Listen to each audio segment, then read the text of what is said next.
here's the really interesting thing, is that the founders of jazz really understood this tension. The founders of jazz fully understood. Another quote from Robert Williams, speaking of the metaphor of unfree in a free land. Unfree in the land of the free. The life of a slave in America was utterly absurd. Kidnapped from your homeland, packed into the belly of a ship, chained down so that you could not even sit up, let alone use the restroom in a sanitary manner. In the land ahead, you faced de-Africanization, a wholesale assault upon your body, culture, and mind. Imagine for a moment that you were fortunate to have survived the trek across the Atlantic, the Middle Passage. Now imagine as you step off the ship that you were able to ask, "Where am I?" And the response you received, "You are in America, the land of liberty." What immeasurable tension would that have created in your life as you stood there with shackles on your wrists and your ankles? So jazz was birthed by people who understood what it meant to be unfree in the land of the free. And over the years, this tension gave birth to the blues, and the blues gave birth to jazz. The founders of jazz were just a mere 2 generations away from the formal, official institution of slavery. And they understood tension and longed for a greater release and resolution. But as a church, do we not also live in the midst of unresolved tension? We live in the tension, like I already said, the now and the not yet. This is the angst of our Christian experience. Examples. We experience the great blessing of the first fruits of the resurrection of Jesus, by the presence of the Holy Spirit now, right? Yet we long for the redemption of our bodies, which is not yet. Since sin has been defeated at the cross, we feel some victory over sin in our lives now. Yet long for it to finally be defeated in the new heavens and the new earth, which is not yet. We wrestle with suffering in this life now, yet know that our suffering can never separate us from the love of Jesus, which one day we'll see him face to face, and our suffering will come to an end. That's not yet. So as a church, we live in that tension. But one day, all the unresolved tension of mortal lives lived in mortal bodies will resolve in a blissful resolution. We're called as a church to hope,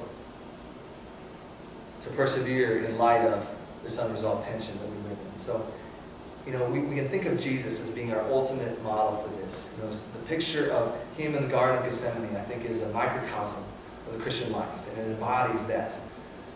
Marry the Garden of Gethsemane with Hebrews chapter 12, and that's the Christian life, right? So we see him in the garden, sweating blood. "I don't want to drink this cup of your wrath, Father. If there's any way, please take it away."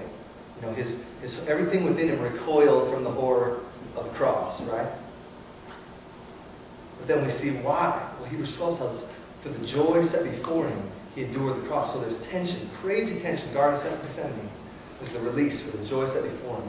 He endured the cross, and he achieved what his Father called him to do. And our lives are just like that.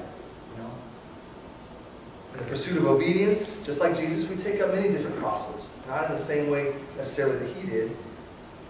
But we can endure because we know that there's going to come a day when there will be a joy that is set before us that will be our resolution. And there will be a release. And we get tastes of that in this life, right? Tastes of glimpses of it. But the full reality is yet to come.